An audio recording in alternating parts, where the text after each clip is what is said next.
Inilah Injil suci menurut Markus. Dimuliakanlah Tuhan.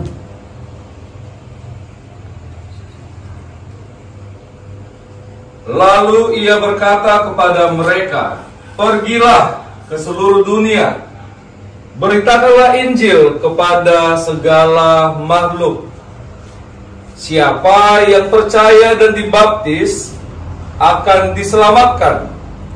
Tetapi siapa yang tidak percaya akan dihukum.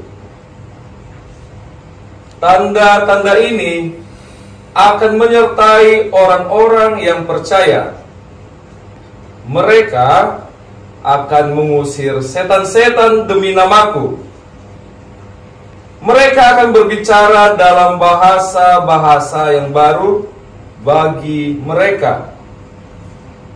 Mereka akan memegang ular, dan sekalipun mereka minum racun maut, mereka tidak akan mendapat celaka. Mereka akan meletakkan tangannya atas orang sakit, dan orang itu akan sembuh." Sesudah Tuhan Yesus berbicara demikian kepada mereka, terangkatlah ia ke sorga, lalu duduk di sebelah kanan Allah. Mereka pun pergilah memberitakan Injil ke segala penjuru, dan Tuhan turut bekerja dan meneguhkan firman itu dengan tanda-tanda yang menyertainya. Demikianlah Injil Tuhan. Terpujilah Kristus. Pergilah ke seluruh dunia, beritakanlah Injil kepada segala makhluk. Selamat malam Bapak Ibu, saudara-saudari sekalian. Selamat malam. Malam hari ini kita mendengarkan Sabda Tuhan menurut karangan Markus, sekaligus pada malam hari ini kita juga memperingati Santo Markus, pesta besar bagi gereja. Markus ini adalah sosok pengarang Injil. Apakah Markus termasuk dari ke-12 Rasul Yesus? Bisa kita jawab? Apakah Markus termasuk? Ya. Ya atau tidak, Bapak Ibu? Tidak. Ada ya, ada tidak. Sebelumnya juga saya berpikir Markus adalah salah satu ke-12 Rasul Yesus. Ternyata tidak. Markus adalah asisten Petrus. Markus sendiri dibaptis oleh Petrus. Jadi saya berpikir sebelumnya Markus ini masuk ke-12 Rasul. Ternyata tidak. Markus menjadi sosok penting menceritakan bagaimana kehidupan Yesus. Dan Markus sendiri adalah sosok yang sangat dicintai oleh Petrus karena menjadi asistennya yang sangat setia pada zaman Yesus.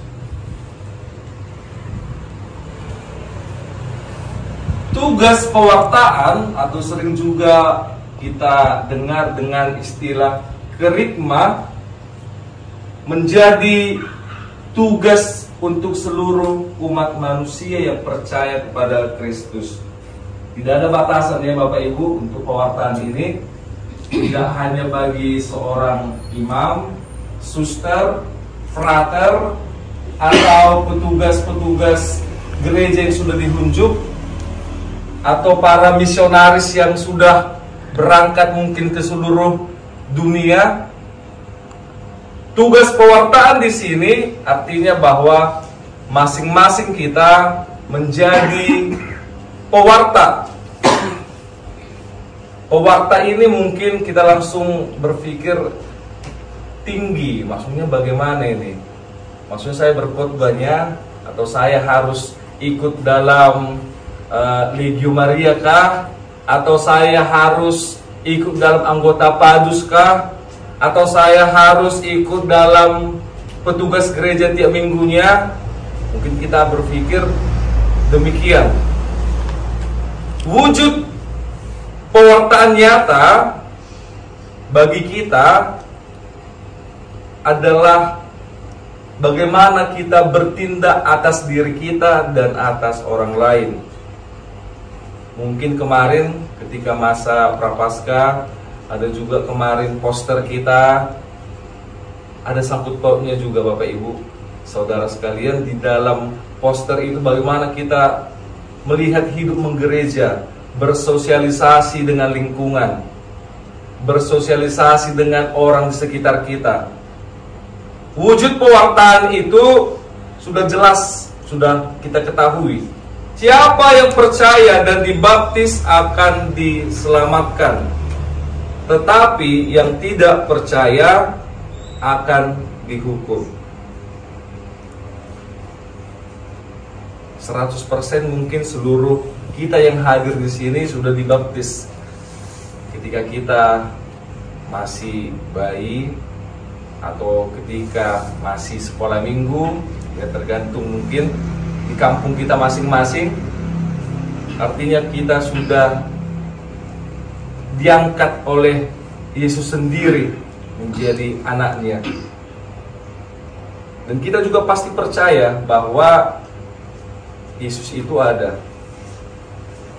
Tetapi zaman sekarang juga masih ada yang tidak percaya. Mungkin yang sudah dibaptis pun masih ragu-ragu dengan imannya. Jadi banyak tantangan pewartaan zaman sekarang.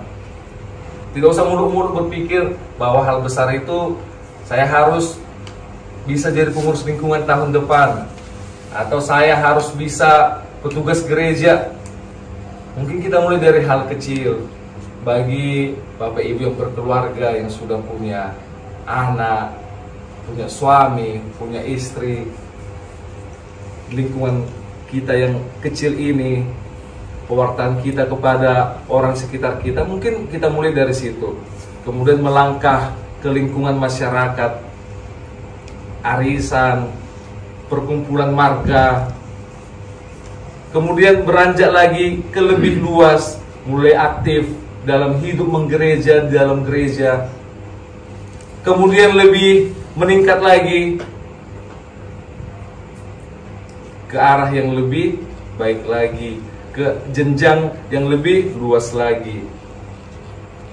Pergilah ke seluruh dunia, beritakanlah Injil kepada segala makhluk.